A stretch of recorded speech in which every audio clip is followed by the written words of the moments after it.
This is Between Hook Sets. I'm Jason Walter from In Through the Outdoors with my partner in slime, Kurt Underhill from the Fishing Crew.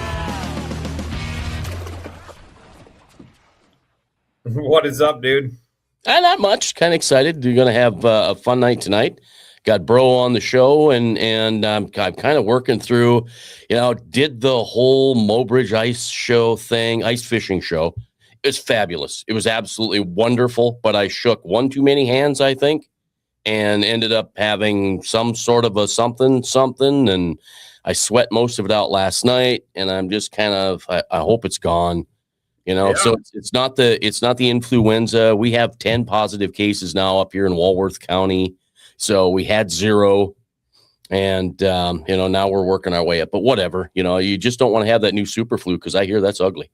Hey, you thought you were going to get it from me 2 weeks ago on the show and through the microphone. I know, just go right through the internet. I'm not kidding you. I want to have a mask on and the whole 9 yards. I think Bro uses the fish monkey gloves to fist bump so he doesn't get sick. So let's bring him in. Oh, there they are. What are you guys doing today? Oh God, that is way too good. Hey, happy 59th birthday to you today. Oh, good gravy. Spill the beans. It was all over Facebook anyway. Yeah, it's I guess I don't care anymore because I'll be 60 here in a few minutes. So so you'll be so is that so are you gonna be 60? Yeah, right. Okay, gotcha. But people said, well, you still look young, and I said, well, I stopped aging at 42, and I was pretty rough shape at 42, so I'll be rough the rest of my right, there you go. Yeah, right on. Yeah, am I going to say, by the way, pop this up quick before we get started? Your better half, and frankly, probably a lot of the reason why you're in the position you're in, and for your success and all. Yes, Heather? Absolutely. She's here. Heather, you're getting. They're talking about how you are the Bro Nation. Yeah, right on. And so, she supported me from the beginning, and I hear stories. I got fishing friends from the Dakotas to Wisconsin, Michigan, and their wives want nothing to do with fishing or areas that have lots of fishing. Yeah, you're lucky. Oh my gosh, we'd be hosed. Oh yeah, you are so lucky. Thank you, guys. Good to see you, and Happy New Year. Yeah, Happy New Year, Heather. It's good to hear your voice, unless you want to just peek in the side of the camera there quick, and there we go. Hi. That's what we want to see. And I always, she hasn't been beaten up by the sun bat and the wind bat like me, so people are like, what's your daughter's name? And I just want to kill him. It hasn't happened lately, but I'm like, hurry up and age, would you please? Oh, that's great. So I love her. I love her taste in music. Oh, thank you. Oh yeah, she covers everything, from country to Western, and all that stuff. But of course, rock and roll Heather, retro Heather. Right on. That's how we met. I mean, I think it was a little bit more. What do you like? Oh, I like that too. And I was just like saying anything, to meet this. But aside from fishing, Brian has some really cool sightings of Prince in Minneapolis, and of course, he met the legendary Kurt Cobain. Oh, you did? One, perhaps? Yeah. So he's got some interesting... had a nice elevator ride and a parking lot talk with them guys. And they had fun setting off every alarm in the whole place as they ran through. But, of course, it was kind of those times when it was a fun place. And people used to fly there from who knows where just to see different bands and stuff. And it was, Replacements and everything.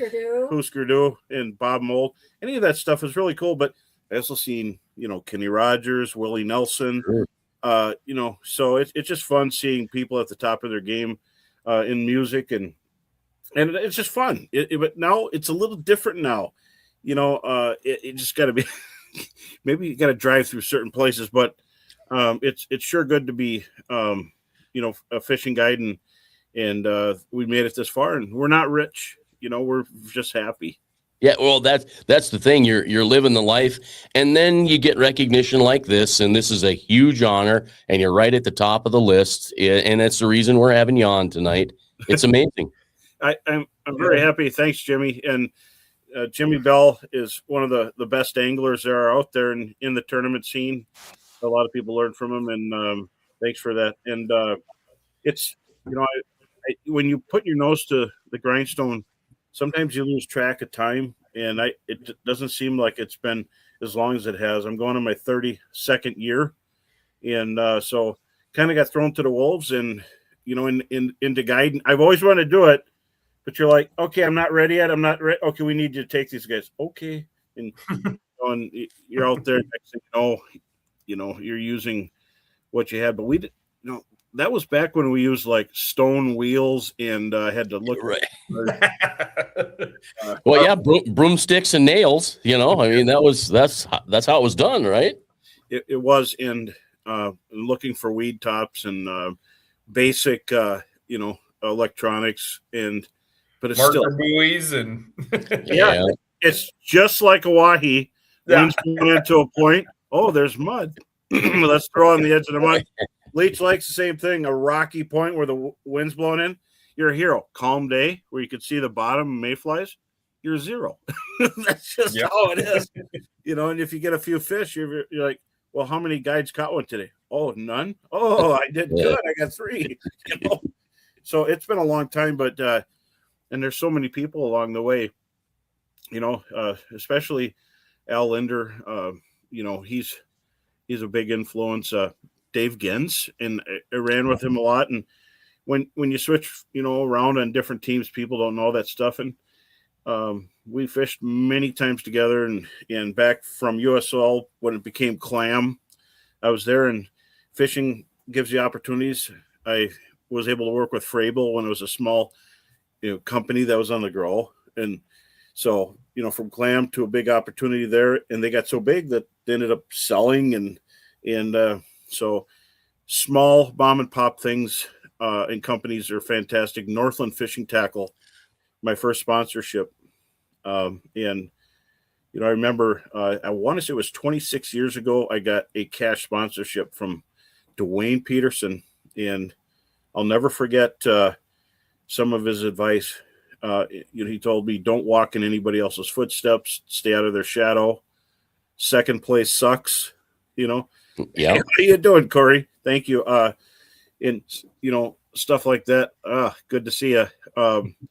And little examples like be dumb like a fox, in business, and then also be faithful. And when if you move on, keep your backdraft clean. Make sure you never burn a bridge. And I listened to it, and honestly, I didn't read the contract, and he knew I didn't. I just said, hey, don't worry. I love Northland Tackle.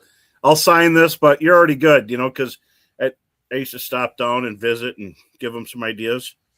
And then I got home, and I put it on the table. And of course, Heather, I don't know if she reads from the bottom up. I read from the top down. And do you know you're getting paid here? And I said, no.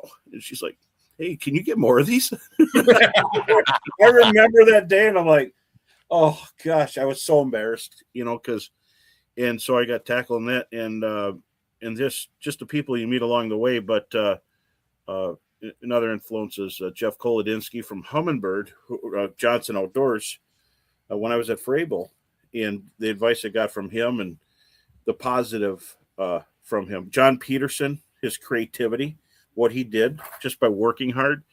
I paid attention, and these guys, when they were giving advice, it was like you could like a chisel hitting stone. So I thank Dwayne for my first sponsorship. And 3 generations of Petersons at Northland.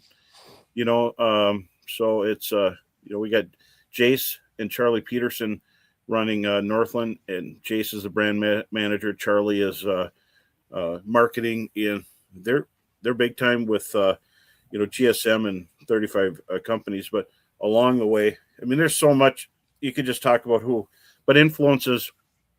Noel Vick is a character that I think now older people would know him, and of course Kurt, you know who he is. Oh, Hey, yeah. Don, how you doing, Don? And then Maple Leaf Resort, when I would spend the summer up there when I first got there, I'm like, I'm in hog heaven here. I'm on Leech Lake, and this is a bay that's got such good fishing that the guides from Walker, they come up there and you see all these guide boats, and there's big panfish, there's big walleyes all summer long. Everybody's heading up there, and to start out in the Secret Bay was always fun and kind of a blessing. And the influence, my mother-in-law, talked people into hiring me, and that's how it all started. And my father-in-law was busy enough keeping the resort running. 19 cabins, pool, bar, restaurant. There's a lot in 9 employees. And so I took that off his shoulders, and it became great. And then as I went farther on, I had to learn Cass. Then I had to learn Winnie, which looked like the surface of the moon with structure. You know what I'm saying? Like Winnie's got between 300 and 400 structures. It was a daunting task, and back then we didn't. Just pull up this Lake Master, map. Yeah, there you go, right there. Yeah, it literally that's what it was. And when I first started, I had one whisker here and a lot of ideas. Did you have the paper graph back? Were you paper graphing it? I had a paper graph, and I had a Hondex. I loved fishing more than I love hunting, but you can only have one true love. Hey, how you doing, Retro? Thanks for the support already. See, right on.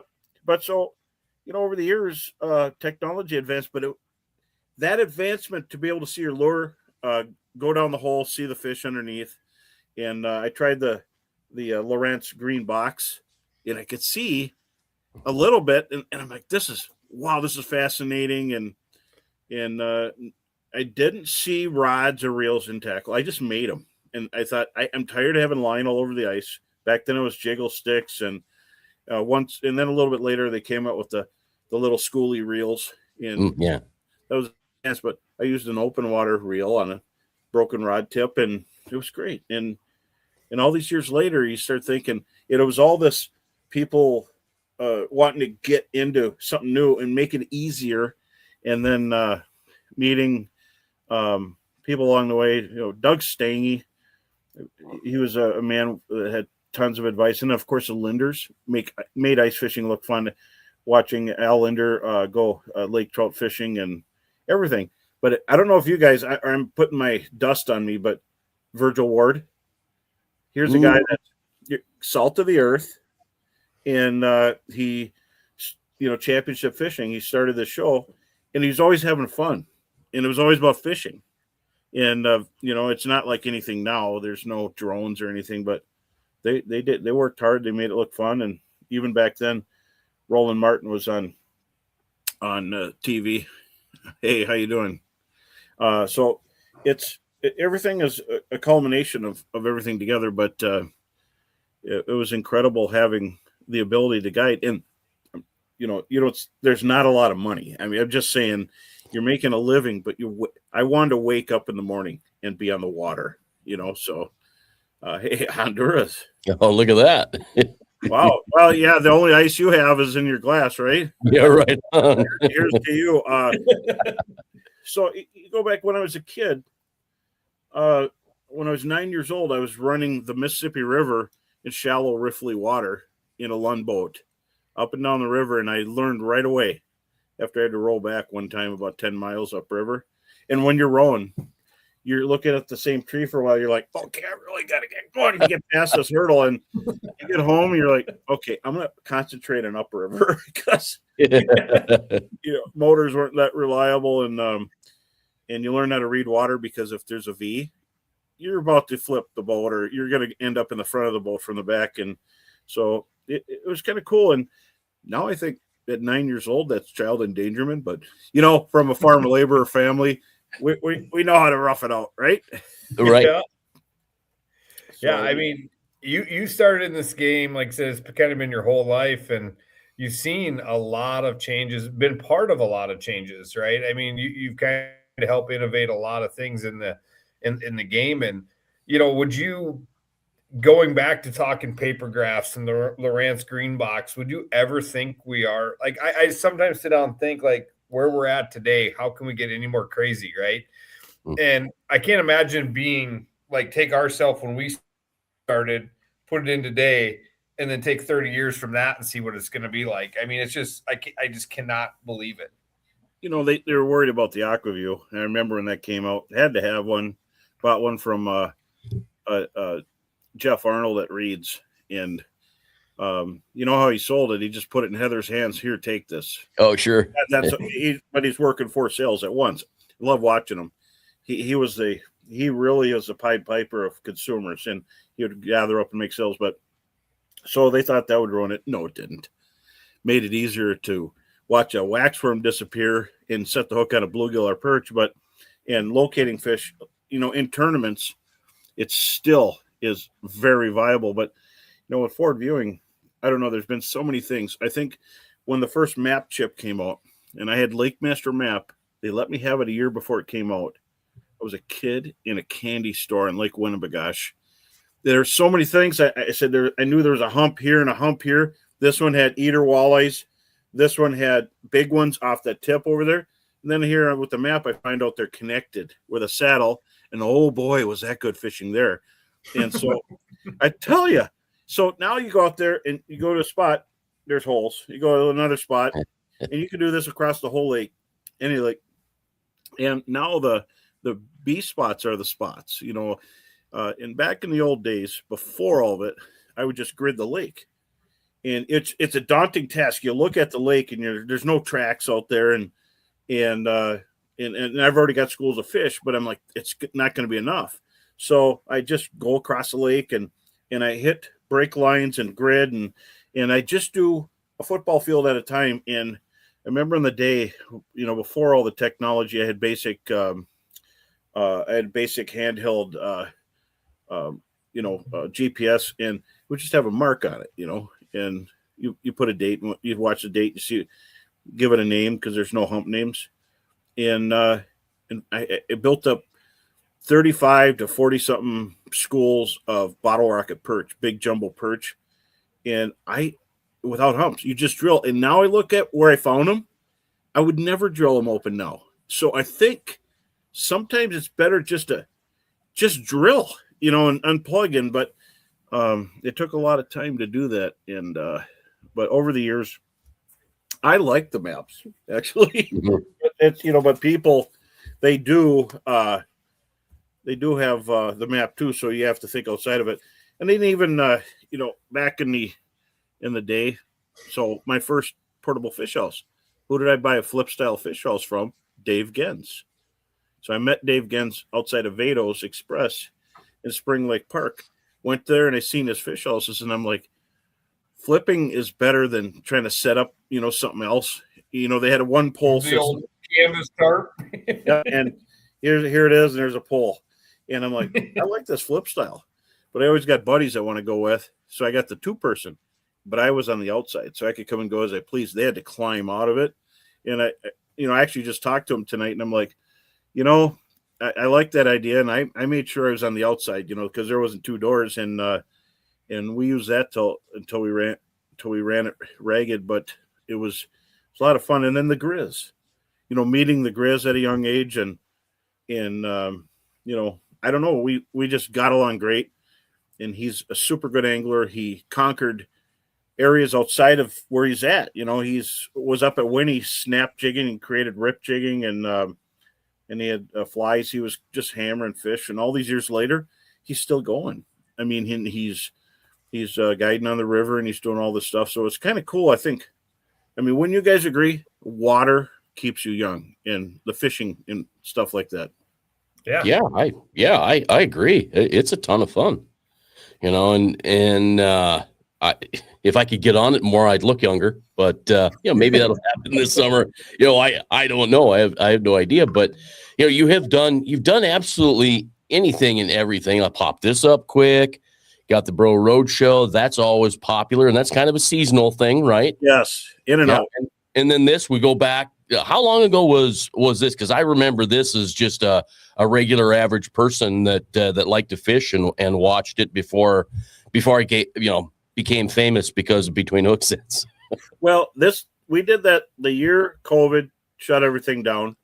I met with I had a meeting on the phone with Chris Russell, who is a director of marketing for the new Frable, which was bought by the Teachers Pension. Actually, is Plano Synergy, and then in between that, it got bought up even farther. I mean, the big fish, little fish thing. But anyway, I said, well, how do I keep this going? What can I do for you as a company? And I'm like, can we do something virtual? What do you want to do? He goes, I don't want to do nothing. And he goes, and I don't want Heather to kill you. So we'll hire someone to help produce the show and get it ready. And I'm like, so we're going on different names. And then I said, there's universities and college and it's about ice fishing. So he goes, what do you think? College? I said, College of Ice. And so we did that. And he said, I'm going to get somebody to help you out. So I was actually the College of Ice. And then he hired Steve to help me do it. So, and then some of the wording changed later, but so we did College of Ice for a couple of years. We had, people from all over the ice belt, and then we had Minnesota Viking on there, and even Kevin Van Dam came on a couple times because he ice fishes, and I see him at the shows. Great guy, and he always has pictures on the ice of big bluegills he wants to show me. And I'm looking around, and there's like. Do you break his phone too? Do you break his phone when he shows you pictures of big bluegills? Yeah, he didn't show any dead ones. I remember that. Now that you remind me, I forgot all about how I actually bumped your phone. I accidentally bumped my phone. And I normally I don't do that. When I see big, dead, giant old bluegills that are super rare, and you can't. I found Bro's tipping point that night. Well, if you get to fish a lot, and you're someone that's avid, or you're retired, or you got money, there's no reason to kill anything over 9 inches as far as bluegills. There's hardly anything left in the whole world. Even in Louisiana, they're talking about stunted bluegills, and I get calls from all over the country. And I tell them, I will take you, but you're not keeping anything over 9. You could mount 1 or 2, but you're not keeping any kind of limit of anything. But anyway, so I seen all those dead bluegills. I don't know what happened. Lightning struck or something. Blacked out. But yeah, it might have been an accident. At the end of the day, it's a great story that's lasted 15 plus years. So people don't understand how much fun it is. Well, they do that are inside, but on the outside, it's so much fun. When the day's over, all these different teams on the chessboard, we're all friends, and we all meet and have like a Sprite or a Coca-Cola later, and that's how it's fun. The camaraderie is everything in ice fishing, and but you look at along the way there, College of Ice, when Frable went the last time, and then Pure Fishing bottom, and so I had to change the name. And for years and years, traveling, going to stores for all the different companies, for USL, Clam, for Northland, and all the different sponsors. It was kind of a beta test. How far can you go on this much money? And we went all the way to the other coast, from the Dakotas, the Nebraska, edge of Montana, all the way to the East Coast, and hit all that stuff and visited, and it was dubbed the Bro Roadshow. It was all different names, but it was my roadshow, and then Bro Roadshow came out of it after all these years, decades. I was trying to think of another name, and there's university this, fishing school that, and just the Bro Roadshow, because you go all over the ice belt. And when I was on the roadshow, it would be all about ice fishing and talking about ice fishing and promotion of sponsors and areas. And I met a lot of really, really cool people everywhere, and they're all loving fishing, and their stories are just as important or more important than mine. I just love hearing what people do and where they're at. And so over the course of the years, so I took that. I said, nobody could take this. They obviously bought College of Ice, so I couldn't get it back, which was a great name. And I loved working with Panez. He's very energetic. And I wanted to do something because it was kind of fun. And then so we do spring, kind of a 5 or 6 episodes, and then fall. And then the guiding, you can't, if you guide, sometimes I would barely make it, and I don't want to put it all in Heather. So I do it when I have little windows and just a rev up and a rev back. And so during cabin fever, we talk about open water boats and different things. And then going into ice to get people thinking about ice when they're about to go in the woods or into their deer stands. And it was fun, and now reports, if I'm out there, just to give people an idea what's going on, if there's a big pressure ridge somewhere that's causing trouble, or how are accesses or people getting on. And I don't go specifics, and everybody kind of knows where I'm at.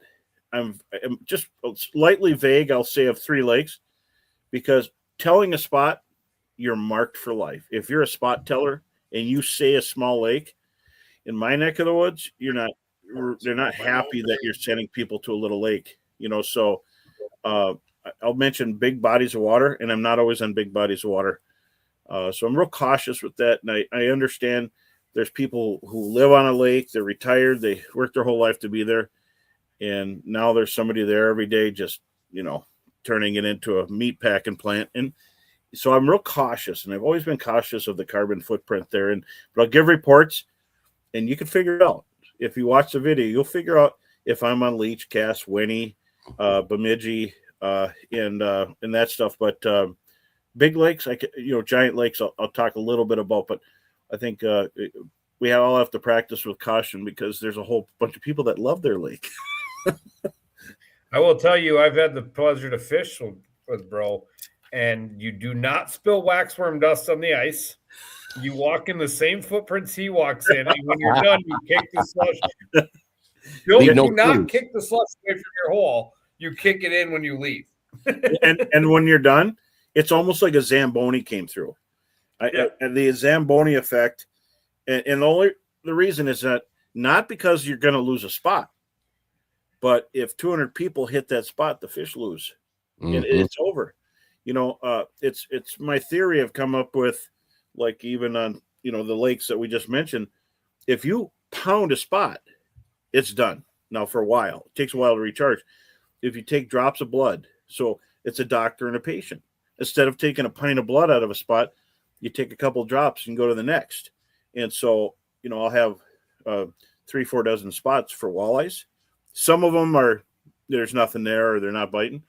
But out of those spots, you're always getting your limit. And the fish are always staying there. What I dread is if somebody finds a school of fish and they absolutely wreck them on these lakes, they are done for a long time. And I insist on people finding multiple spots and take drops of blood, because the pint wipes the spot out. If you're on vacation for a week, if you move around, you're going to catch way more fish than just, knocking the tar out of a spot. And it's true. And so I have a couple of guide buddies. We're kind of watching each other, and I'm like, it's getting kind of heavy over there, time to move, So we watch, because multiple people could go through it, but there is a certain limit. In some spots, no. Like in the spring and fall, when there's 2,000 walleyes on a flat, you don't have to worry. But if you're hitting a spot that looks like there's 20 to 30, you could pull out 4 keepers and maybe play with a big one, and then that kind of stuff. You could do that across a whole lake, and sometimes it's not 30 spots. You might have 70 spots, but out of those 70 spots, there might be 35 active schools. So it's kind of fun. And then we all know where there's a few big fish, we can knock on their door, but you got to do that after you're sitting one away. You can't limit out, and you keep fishing. So if you got 3 people, we can have 6 fish here, so you can have 17, and everything's got to go back quickly, and then if you put the last one in, you go in. So it's been kind of fun. There's a lot of stuff to learn along the way, and but now with technology, forward viewing, it's incredible. And I've had the pleasure of using it, and what I love about it is not taking advantage of the fish, is being able to show people why you're there, that there are fish there. And I don't have units where they could sit and stare, because then I could just hire AI to be me. Yeah, right. I still got to be the traffic cop. Okay, throw over there. And, if there's a family there and you get some mean, teenage dude and he's casting over his mom's line, you also got to be that cop too, let the ladies catch fish and stuff or switch positions, because I want everybody to hammer them in. Sometimes, where are the fish? Everywhere. Just anywhere you cast in there. And that's how good the fishing is here at times, and it's a blessing. But I'll say that the Hall of Fame, I never expected it. I was overwhelmed, and I just about passed out when I heard, and Heather was pretty misty-eyed and pretty cool, pretty amazing. And we had Jason Shakirka when he got inducted, and the same thing, right? I mean, you've done this a long time. You've done every aspect of this industry, right? From promotion to design to guiding to tournaments to, I mean, you name it. You're one that has, you just sit there and talked for how long about conserving it, right? Conserving, don't beat these things up. I mean, there's not a guy that I can think out there that has done much more for the sport than you. Oh, that's very kind of you. Well, I mean, think about it. I mean, I remember one of the first times I kind of figured out who you were was the Eggo Waffle Boat. Yeah. Back in the FLW days, the Bro Eggo Waffle Boat. And then then you kind of meet you. And, it was quite a few years later after that we actually met up at the shows, and we became really good friends, and we spent a lot of time at shows together, and it was just I'm fortunate enough to call you a friend, but everybody that you walk across, I've never seen you walk away from somebody. I've seen you be the last person in a booth. I'll never forget Sioux Falls in the church for Dakota Angler. You're like, I got to go by this time because I'm going to be in a deer stand tomorrow morning. And some guy came up, and I'm like, bro, it's like 4:30. You said you had to leave at 4:30. You're like, yeah, I'm busy. And you just stood there and you kept talking. Like, it didn't matter. Like, and that's the person you are. I've never seen you walk away from somebody. The only time I've seen you mad is when you spiked my phone, and that became funny. Yeah, right. Like, that's a great memory, right? Like, yeah, even mad, you're like, you dumbass. I still don't remember that clearly, other than I might have bumped it. Yeah, I could take you to the place we were standing on the back porch of McGovern's when it got spiked. I thought we were like at a church when that happened. Nope, we're in McGovern's in St. Paul. Oh, that's right out in that back patio area they have. Yeah, I could take us to the spot that I got spiked, and I wasn't even mad about it then. I thought it was like I learned something pretty quick. Don't show bro big fish dead on a playboard. Well, especially big bluegills. Yeah, it's I've been taught that since I was a kid. When I was 10 years old, my father said, and when I wanted to keep them, he's like, these are old for their size, and they're becoming less common. And he said, when you take these out, the lake stunts. And so I had that advice when I was a little kid, and I had a few times in all the years, between there and 20, where we might have went over a little bit in the 9-inch thing. And then remember when I met Heather, I had a day where we had some that were not 9.5, but like 9s. And she looked at me, she goes, those are bluegills. And I said, yep. She goes, aren't those big ones? And I said, to some people, no, but yeah. And she goes, aren't you supposed to throw those back? And I like, oh, so I've been pure on that. And I understand. But that's at 9. And I talk to some people, well, I throw back the 10s, or I throw back the 11s. And I'm like, you fish a lot? That's not very generous. Yeah. If you have all that available to you all the time, and then you're not going to cure some of the people. If you even suggest something, they don't, so, but you see more and more people. I've seen people throwing big bluegills back, and I just got to go up and, meet them and shake their hand. And, but outside of that, I mean, they're probably the least understood fish. And if you have to talk to somebody that knows somebody that found a secret lake that's private, and they have to go in there and then they want to wreck them, it's just terrible, and it's pretty sad. So, but, North Dakota, Heather and I went on some adventures, and the first time I went to Metagoshi, people call them the round things, the flatfish, and they didn't know what they are, and they're eating all the walleyes, and it was really, and I'm like, I don't think so. Went there, got to a spot, dropped the camera, turned it in a circle, and there's pie plates everywhere. I just can't tell you how great it was. I had so much fun. I was like, thank you.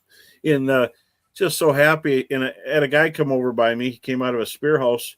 He goes, what are you getting over here? I'm like, Northerns. And my fingers crossed, little north. He's like, really? I'm trying to get Northerns, and there's all these little flat round fish everywhere. He's trying to spear them. And I'm like, yeah, that's what they are. I just, here he's trying to get Northerns. I'm like, really? You'd want to get little Northerns beside, And so back then there'd be, Polaroids on the wall of over 2-pounders. And people are like, we got to get them out of the lake. And I'm just like, oh. Oh. So now it's not what it is back then. Then a little bit later, I got the word was out in less than a year. And I think Heather was cringing and I was cringing too. But so we looked around, and there's some untouched bluegill fisheries, some other lakes besides that. I won't say their names. And not all of them, but some of them have been absolutely destroyed. And in South Dakota, when I fished there, and I was able to come and go as I pleased. I made less than half the money, but I fished more. So we would pick a place, an area, and just go fish every place that had big bluegills, the rumor ones or the guaranteed spots in South Dakota. And we did great. It was phenomenal. And it's still holding its own. Some lakes are a little different, but it's just how it is. But outside of that, getting back to it, I have to thank, of course, my in-laws, Steve and Paulette Perobic, for pushing me into it. And then, and along the way, I've shot shows with Doug Stange, with In Fisherman, and a lot of Linder's Angling Edge with and Bill Linder has been a big part of it too. He was a camera guy and filmed, it's got to be hundreds of stuff with me. And when I was with Frabel, I walked on the moon, and that was quite an ordeal. And then with Clam, I caught a mermaid. That was a fun video, and that one kind of disappeared when I went to Frabel, but it's out there somewhere. And the fish house is spinning around, and I'm fighting a fish, and then next thing you know, here's a mermaid on my lap, and Heather was watching closely, and then she pulled the hook out of her mouth, and that was the commercial. It was a lot of fun, and when we had more big production type of stuff like that, and I got abducted by aliens. That was interesting, and you can't make this stuff up anymore. And we're supposed to do, and I think this was Noel Vick's idea. I was supposed to be in a fish house and in my clothes, and Bigfoot was going to come in, and the house was going to get pounded out, and then he was going to leave with my clothes, and I was just going to walk out, in a barrel. And and they should have did it, because right after that, that's when Bigfoot was doing the Jack Links, and so they were a little bit ahead of their time. But production's got a little less in cost, and all these years later, I try not to jump ship too much. I've been with Ranger boats for close to 20 years. Then I went to London, and just high quality stuff. And Lund's been a great boat company. I was with them before, and when you get deals, that does the talking. If you're a guide like me, you're not rich. I don't own a company, so I want a deal. I'm a fishing guide, and they're taking care of me at Lund. And so I've had Lund in my early life up till I got a deal with the FLW Walleye Tour with Ranger boats, and I did the FLW Walleye Tour, and I've had I can't remember how many top 10s and top 20s, but it was quite a few, and never won, but I've been close. I've been in first place in day 2 and day 3, and now I'm not out of it because of forward facing sonar. It just happened I got busier guiding, and I took 1 year off, and that is kind of that it's hard to get back in. And I've done MWC and National Walleye Tour itself is what it turned into. And I'd find every location on the Great Lakes. I would try casting every tournament. And I'd have 2 or 3 days. And now that's how everything's getting won. Because they could see the fish. Yeah. And what I missed back then is you have to be on their face. You have to hit them in the eyes, between the eyes.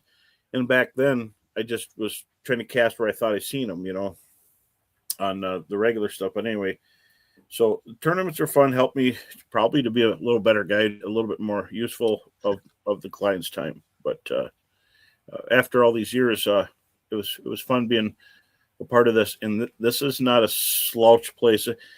Minnesota Hall of Fame. I think I'm kind of on the shoulders of giants there, and I truly appreciate everybody there. Yeah, that's pretty impressive. Oh, don't forget you've done the weather. Yeah, I love that one. So I mean, you like I said, let's get a little bit into your innovation of the sport. I mean, like there's things that you've been a part of. Obviously, most people know the bro bug, but you were like you drew those out, you molded them in clay. I mean, it wasn't just like, hey, name a bait after me. You kind of designed a lot of those ice fishing baits for Northland. Well, and so I would give sketches to John. John Peterson was he was way ahead of his time. He was a genius. They come up with stuff, but he trusted people. He was a solid, down-to-earth person. He was just the best person that you could meet to help you move forward and stuff. And I told him we need stuff that looks like larva. And, and it took a while then because, you didn't just walk in and say, can you make something like this? Like everybody did. It was, I need a sketch, and you'd sketch it from different directions, different renderings, what it's good for, how it would sell, what markets would it be in, blah, blah, blah, down the line. Then you hand that in. Then the next one where someone will just say, yeah, we need this and walk through without even doing a sketch. So I sketch stuff on napkins, on a notebook paper, and then I got a sketch pad. And you have to have an idea. Then there's a mold maker. And then from the mold maker, it comes back. You use it, you approve it. And you can't disapprove too many times because it takes months and months. Where now I could take a rendering and they could fix it up on a computer and have it 3D printed. Is so fast. And so back then the sales of ice were actually, I want to say less than 20%, maybe even less than 10 back then. And the last time I heard, I didn't for a few years back, it was like 38 or 40%. So it's an incredible amount. We did the Bros Bug collection, but I never called it the Bro Bug. The bro bug is what John called it. John Peterson. It's the bro bug. And I'm like, really? You don't have to do it. He goes, yeah, I do. Because if it fails, it's on you. I love it. John and Dwayne Peterson were such great driving forces for everybody. And they created this pro staff where everybody just loved being a part of it because you could come by and you could, John always gave you tackle, so he just was very helping, and Dwayne was super smart on philosophies. He was a good teacher on how to become a pro. But so then we did the Bros Bug Collection, which is kind of a funny name because we'd have different bugs that, for helping in fishing.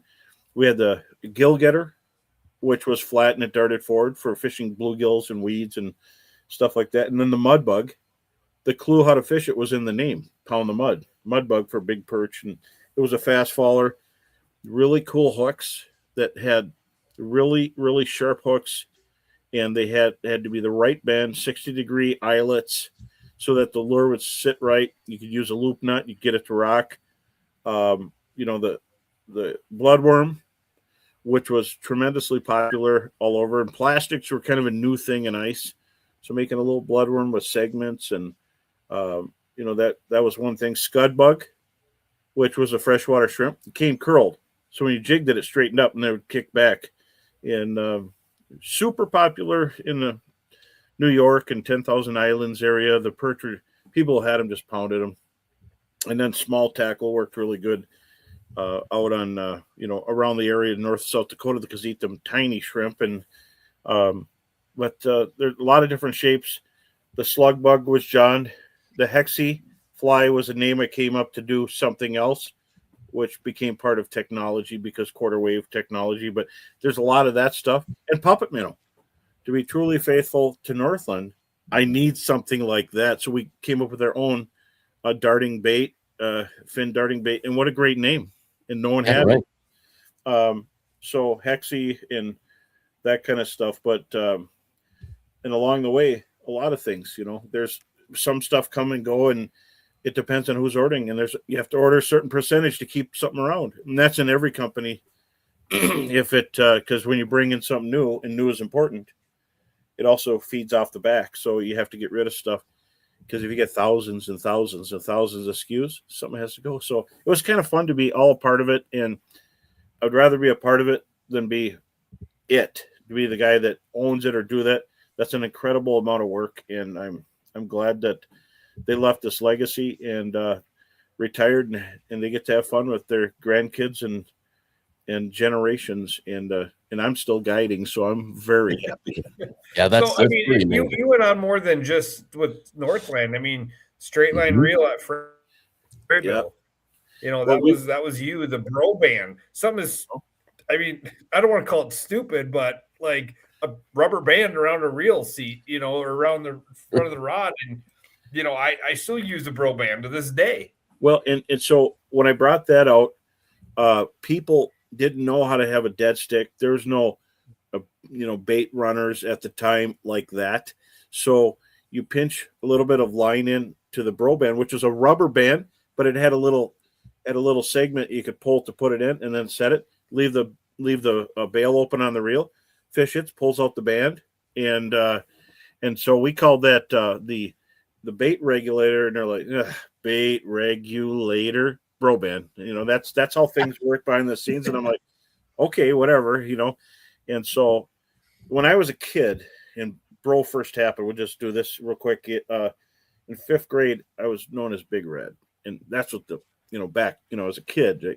The Foxy girls in class called me Big Red. Now I love that name. They'd say that, and I would love it.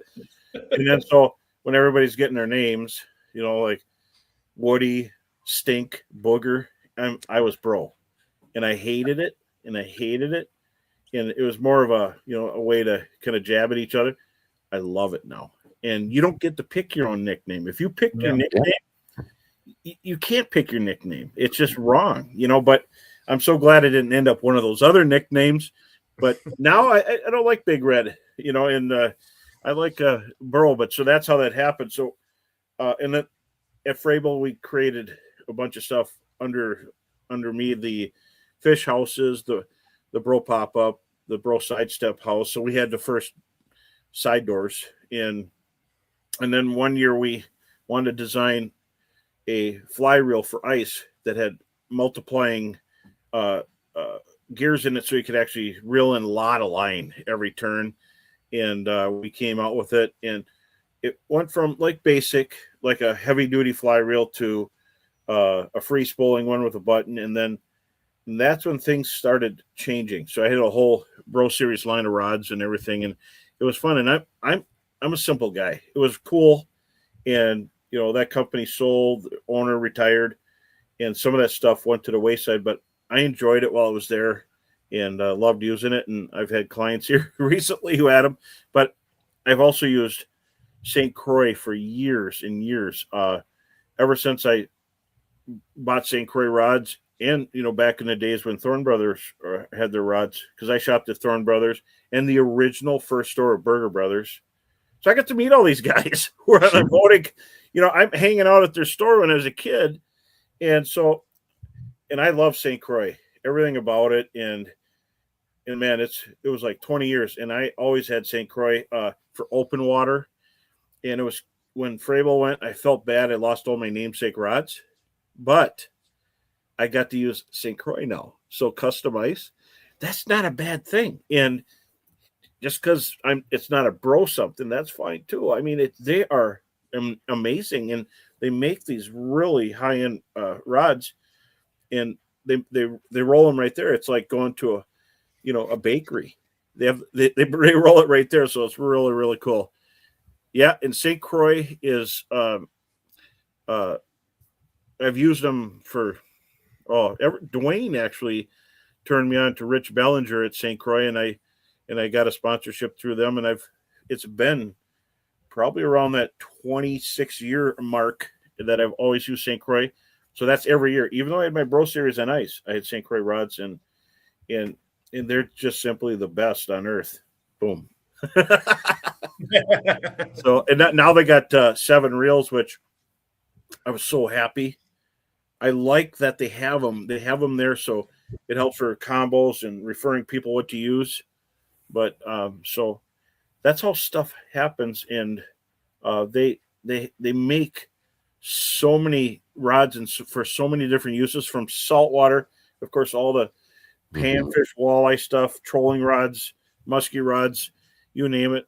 But it's kind of cool. If you go to Florida, if you're retired and you're a slight snowbird, you're going to want a St. Croix surf rod, or back, for, in inland coastal waters, which is a giant game there. But it's kind of a cool company that the sun never sets on where their rods get used, even in Europe. And they produce a lot of, like, I call walleye weapons out of Park Falls there, and the reels. Just amazing what they've done in a short amount of time, and just love it. And Humminbird, their side imaging on this new unit. So I got side imaging, down imaging, Lake Master, and I've got forward viewing. That's absolutely amazing. And I've used them side by side with the other stuff, and I'm pretty pleased with what I have. And that plus a 2D sonar. So now I must be the only one with it, but I could take the pole off of it, the pro pole, and the forward facing sonar, and I could just walk around like I'm using a lighter portable unit, and use 2D if I'm fishing in weeds, or you got the fish are scattered anywhere, or you could use them on the same hole and have split screen. But the nice thing is, if you have one on your sled to drive around, a Humminbird Explorer, you can get a 2D dual spectrum chirp 2D sonar. So you can just drop it in the water and just have a little cup on your snowmobile, side by side, whatever, and still have forward facing sonar. But anyway, there's a lot of cool stuff now that never existed, and I'm loving it. Ice 55. Yes, I have one of those for my truck. Yeah, I think we have an Ice 55. We have one of those too. I bought a Ice 55 for Sherry quite a few years ago, and we still have that. So, just all the stuff you've been part of, and that's one thing about you. Like, you'll be honest. I'll never forget, like, when the straight line was the Fraybill 357. Am I saying that one right? That straight line reel. Yeah. We were at the St. Paul or Blaine show or something. Some guy comes up, and you were selling them. The guy goes, "Well, I'm left-handed," or something. And you're like, "Well, I think we could make it." And me and you tore it apart on a table and flipped the bearing around. And you looked at me like, "We actually can do this." Like, we had no idea we actually could do it, but we tore it apart on a table, flipped the 2-way bearing around, and made it work. Yeah, and that's something how you find stuff on the fly, and we did that, and in ice fishing or any type of fishing, everybody's coming, and they're, "Hey, Mark, thanks, Mark, appreciate it. You're up. It's your turn soon here." I was gonna say it ain't gonna be long before that, man. Yeah, he's taken some of my lunch money on the tournaments, and but I always go with the fact too is I never worked with a team. I always fished by myself, and I also at one point in time I had just co-anglers. I wanted on the cheap, and I couldn't commit. I was kind of here and there and here and there. I wasn't sure if I could do any of them, and so but it's great to have a team, and he's done extremely well, and they're powerhouse on the tour. But I'd like to do it again, but I'm having a lot of fun just fishing, and it'd be fun to do it now and be able to cast jigs, because I love jigging, even whether I was on Missouri River or Red Wing or down on Pool 7, or that was the pool that I found bluegills. That was so much fun. And that's the hard part. If I find like, I was gonna say, if you found bluegills during a walleye tournament, did you just like forget what you were doing? Yeah, I would always get that trick. But when they first come out, the FLW Walleye Tour, they had a FLW league to kind of groom people, because the professional Walleye Tour, PWT, was there, and the one with all the boats that Dean Arnoldson won there was before. Super Pro? I can't remember. PWT Super Pro? RCL. RCL, yep. RCL, yep. PWT, and then I wasn't even thinking that way. So I did the FLW league, and then I would jump in, and I get like on a lake I guide, I'd get second place, and I'd be bummed. I'm like, this is terrible. Then I get a fourth place, and I'm more bummed. And then some of these guys that actually pushed me to do it were staying at some of my cabins at the time, and that was affordable. If they ran out of money, I'm like, don't worry about it. Just give me another time, and but they talked me into doing it. And one year I got, it was right away in the beginning, I got Angler of the Year by a whisker. And I'm like, oh, so you don't have to win. You just have to get like second, third, fourth, that kind of stuff. And I'm like, this was fun, and you put in entry money and you'd compound it. But it's always been elusive, and maybe I never had enough time. But, it was really a learning experience, and it'd be fun to do it again. And it's a lot of time, a lot of driving, and more power to those who can do it. And it's a different element now with forward-facing sonar. You got a group of incredibly talented guys that can sort a lake down super fast. But even you go way back when, some of the names that were on the top in the beginning are some of the names that are on the top now. Still. Yeah, still. And so I remember being on Missouri River or Wahi, and my starting spot would be 57 miles away. And I'm like, oh, I'm driving by a lot of water. I know I am, but I haven't had time. And I go there, and you'd have your fish in no time. And then it'd be 50-mile-an-hour winds all the way back. And no, not Lake Hawaii. I remember Lake Hawaii driving, and I'm like, oh, there's Bush's Landing, which is a long way from where we started. And you're like, here we go. And we're going and going and going and going. And like, the guy's like, where are you going? I said, I'm going to North Dakota. Yeah. and then stay serious. And they're like, are you serious? Lightning, rain, giant wind, and waves against you the whole way. You get there, you fish, and it goes from cool and 60s and wet. You're soaked even with a rain suit. And the sun would come out and it'd be 104. Mm-hmm. And then you're sweating, you're taking everything, and you're soaking wet, and you're catching fish. Oh, this is great. And you're like, oh man, it's hot. And then you'd start heading back. And then it would get cloud up, be lightning, rain, and giant waves going against them all the way back. And I'm like, how did it just do that? It's like it read your mind. It just wanted to give you that glimmer of hope it's going to be a good day oh, nope, you got to go back in now. We're going to get you again. I remember when the Bassmasters Elite Series came to Pier, and I was talking to the tournament director, and I'm like, you guys don't know what you're in for on Lake Oahe. And he's like, oh, we've been everywhere. We've been to, up to the St. Lawrence River. We've been on the Great Lakes. And I'm like, it's not Lake Oahe. Mm-mm. And he's like, no, we've been everywhere. And then after day one of the tournaments, he's like, dude, we've never seen anything like this. I'm like, you'll have 5-footers, and you'll have a rogue 7-footer, and then you'll have 3-footers, and then you'll have a rogue 8-footer. And he's like, this is insane. All the guys were like, what is this place? Like, first of all, we don't have 200-foot of line on our reels. We can't even get to half these smallmouth.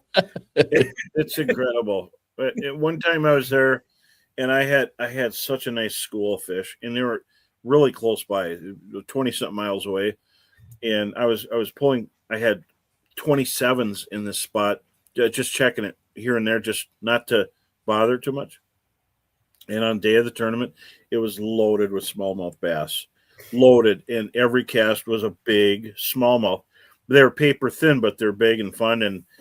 And I'm like, so I looked for the walleyes as long as I could, and then I knew I had to just start from scratch. And it's kind of, that's just how that lake is. And oh yeah, and I'm not a troller, but I figured out, I worked from the surface down because I got tired of getting snagged.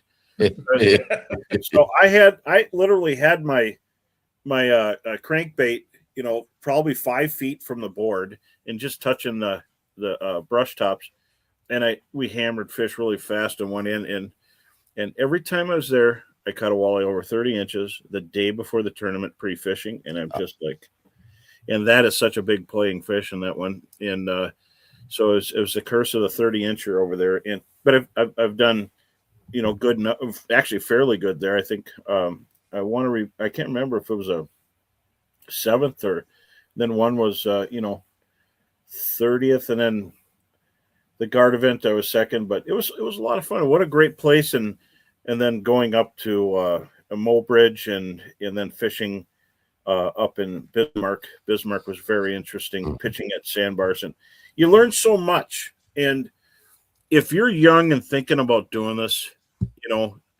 seriously, you learn so much from state to state, and you only get so much time on the go around. So I would recommend doing it if you can.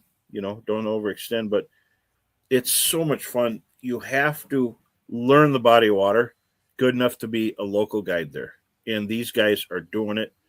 It's cool. And then ice fishing, the ice tournaments. I remember the first Trap Attack qualifying on over in South Dakota on why is it old age is kicking in right now on Bitter Wabe, and we're in Wabe, and it was cool. I mean, if you worked hard at it, you just catch fish, and there's a lot of perch there, and so I qualified there. I didn't win it, but I got 7th on the ice, and then went to Henry Lake in Alexandria at the championship, and I think we got 8th, and that's without having any notes or anything, and it was great. Top 10 at the first ever big Trap Attack, and then it was we were working there, so they didn't want inside workers, so I couldn't do it again. But it was fun, and it's fun being in it. It's no fun being there watching it. Yeah, right. I'm serious. That's what we do. Yeah. Well, I love that part of it. Honestly, I love it. We got a question here. The guy said he wants you to define young. If you're 58, you're younger than me now. So anytime, I mean, if you got the dough, just do it. But make sure you know what you're in for. And it's, everybody wants to be at the top, but it's ounces. You're splitting ounces, or you're finding something that's a career fish, which could change things. But if I go back, all of it's fun. Those early ice tournaments, when I couldn't do it because I actually was a worker or sponsored there, and that means like Tom Zananko couldn't do it. That means Gens couldn't do it. Grand Poobah, the whole thing, or if they say you can't. I remember working there just to be around and talk to people and stuff. And the tents are closed. Their houses are flipped shut, and the guys who don't use electronics, the long riders, are looking like they're pointing at something. It is hard to stay awake, just seeing nothing happen. And but I remember doing that, and it was a lot more fun to be in it. And good, you got oodles of time, and or you just go fish these places in fun. But remember, when they asked me why I did tournaments, I didn't want to. I just got talked into it by a bunch of buddies, and then I reached Angler of the Year. I tied with Alan Schultz, and normally they do something to break the tie, and we shared the Angler of the Year, and I'm like, this is kind of fun. And there I got the hook, and then I was and I sometimes I was at the top of the page. Sometimes you had to turn it upside down, and I'd be at the top. But so we're getting to our hour mark here. We're a little over it, but from a Hall of Fame angler, a younger guy, or somebody that wants to get into this, and a piece of advice from you, and it's something you never think you're gonna get, right? Like you probably never thought that my name is gonna be in the Hall of Fame. Like, give a piece of advice to these younger kids, or even anybody striving to make a career in the fishing world. When you have a sponsor, or you get a sponsor, make sure you get money. If you're not getting money, forget about it. And if you do, be loyal to this company. Be loyal to them. Be upfront with them about everything, and do everything you can for them. In media, not everything gets paid for. Do what you can. I caught fish for people and for entities, and did so many behind the scenes things for so many years. And I would gather up fish. I even had permits to go. It's fun, but loyal. And as Dwayne Peterson told me, keep your backdraft clean. Don't burn bridges. Then you have a chance you can come back. And besides fishing, everybody's a good fisherman. They say, I fish, I'm really good. I really made your company big. I've heard that people say that about, and I've never heard of them, for different companies. You can't tell them that. They got to see the needle move because of something you do. And so you got to be out there a lot. And it takes an average of 10 years to be at a recognizable level. 10 years of every day you got doing something in fishing. And if you're not a guide, you don't have to be a guide. What can you do to help change the sport? Positivity. Never get in fights. Don't ever be mean to people. You're mad at somebody, never show it. And it's that's the hard thing. If you're cut off for it, water falls off you like a duck's back. But so loyalty and put your time in. It ain't going to happen in 1 year. If you stay solid and stay, whether you're going to be on the social media part, 10 years is the thing. So if you're less than that, you can make it. I mean, if you get some giant hits, but that's not how you get through the big tent. You just have to have time and keep doing it. Be steadfast. And if you want to help kids learn how to fish, that's a great way. And what can you do to better the sport? What can you do to make it better besides making money with sponsors? And remember, fishing ain't big money unless you start your own company and then you sell it if it gets really big. Fishing is a lifestyle. It's a choice. And if you love fishing, you can fish and hunt. People do that. And some of them have shows with that. That's quite an undertaking. So are you a hook person or a bullet person? The bullet people, the bow people, they make probably more than fishing. But if you're a true fisherman, you can do it the tournament way. That's how you get recognition, winning a tournament, and then staying consistent. Tom Wynn, I met him right, from not too far from his beginnings. And what I noticed about him before all those giant wins and stuff, and he had some, is he was very approachable. He was super nice, and he was clear, and he talked to everybody. I remember meeting him in a boat, and I was guiding, and I was hammering him, and he was over somewhere I'd never fish hammering him. And I said, this guy is a perfect person for the sport. So I pushed for him, where I could. And obviously now he don't need any push. He's a big name. He's won 2 championships and all that, but he is a classic example. He never left a bad taste in anybody's mouth. And if something happens, just, it's not like anything's going to happen, but I'm saying, what can you do to help the sport move forward? I want to see everybody fish, but I also want to see people not keep everything they could ever get. And if you get to fish a lot, you got to, people got to set their own limits. I love eating fish like everybody else, and respect the resources, because we got a lot, but there's a lot of us out there, and let's respect the resources. But if you want to be a pro in fishing, if you want to be in the Hall of Fame, you can do it. 100%. I never expected to get this award, but the people that you see on TV, the people that you hear about, the people in it, they all started from that, the dream and the hope. And so you could do it. So Uncle Bro says, go for it. So we do have a question. Before I get to it, I want to bring up, you know what we call Tom Wynn, right? You know the nickname for Tom Wynn? We call him the franchise. Yeah, he threw in something that helped us, Yeah. So we got, with all your success in the fishing industry, do you have any regrets? Should have done this, or wish you would have done that? Good question. That's a good question. I think I would have probably maybe stayed in the National Walleye Tour at least one a year or something. But if you guide and you do that, it's so hard to do it all. And I even did in the beginning.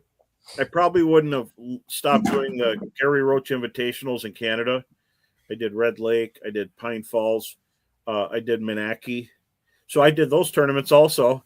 And then for the last 20 years, I've been doing the I-Falls Bass Championship, which has a 60-team waiting list because you can only have 60 teams in it on Rainy Lake. And we get about 280,000 acres to fish. It's incredible now, especially with technology. Incredible. If you have one or two fish that are small, you can't come back from it each day.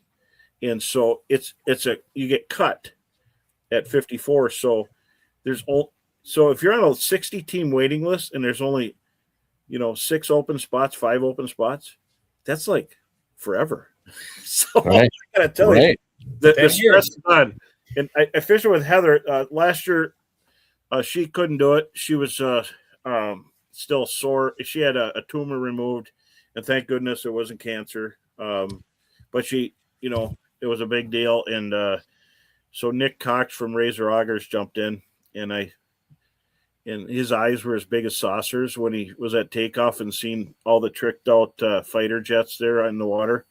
And it was fun seeing he got the bath by fire, thrown to the alligators. And it was a lot of fun seeing that. And he held up his own replacing Heather.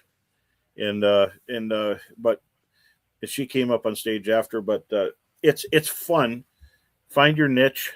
Do you want to make tackle? Do you want to create tackle? Do you want to help people fish? You can do everything, and we're all here for you because you're replacing us mummy dust people here. Me, not these guys. These guys are young and yeah, right. We're the same age now, by the way. So we are. Yeah, we are. Yeah, I got a gray hair, Bob. It's so nice to see you guys again, and everybody out there. Truly, you could take it to the limit as far as you want to go, and it's been a pleasure with everybody I've met, and everything I've done with everybody. But and I didn't hit everybody that's out there. Tim Mossberg from Fish Monkey, he's a dream maker, and he created this big company. And Matt Lardnois from Amped Outdoors, he's a giant in the room, whatever show he's at. And then just everybody. Tim Price from Johnson Outdoors and Humminbird, and when they didn't have quite the distance with forward facing, they caught up. Now there might be 10 feet or a few beats, but there's so much more to it now. They can't keep them in stock, and they wanted ICAST. It's such a nice time in fishing world. And of course, if anybody's thinking about Rod St. Croix, Gamakatsu, having a Gamakatsu sponsor is like, it's unbelievable. I bought so much Gamakatsu. I bought furniture, and having them it's just insane. In Sunline, it's like, yes, please. You know what I mean? When you get these sponsorships, you're like, you're kidding me. But Lund Boats, incredible, and Mercury. But it's been a lot of fun, and all the support from Chesterberg, Toyota, and all the different companies, and if it's pouring out, I sure like my AFCO rain suit and my AFCO clothes, but you can see I'm wearing it right here, the Brominator. Thanks, David. It's awesome. But so anybody that wants to do this, you could do it. It doesn't matter. You could be 20, you could be 40. So remember that 10-year thing. Don't get impatient. Don't burn bridges. Uncle Bro. Well, we sure are happy for all the seasons you gave us. Open water, ice fishing, all the tackle. You and Heather are one of the first folks that I met when I jumped into this in 2021, and you were very welcoming, and I love you both. And it's just been retro Heather there. Heather, thank you very much. Bro, happy birthday, and thank you. Yeah, thank you, bro. Thank you, guys. So I'm going to have a birthday drink. So click your cups. Mine's just going to be pop, though. Yeah, that's okay. Hey, thank you for all you've done, and I well deserved on it. And I am one of the people I am proud to call a friend. So thank you for everything you've done for me, the industry, and everybody out there. So it's a big deal. Congratulations. Thank you, guys. And I forgot, Ron Shero, I didn't forget about you. You called me Bluegill Bro. So we're talking 30 years ago. He had me on a show, and we talked about releasing big bluegills over 9 inches. And I think back then I had one whisker on my chin, and I looked like a doe in headlights. But anyway, thanks a lot, guys. I appreciate it. It's been a wonderful journey. Oh, it's been great. Thank you for sharing that whole story tonight. It was awesome. Yeah, thanks, you guys. And now I'm gonna go and enjoy a birthday pop. Yeah, you do that. Have some cake, too. Happy birthday to you, bro. Hey, Take care. Heather, thank you.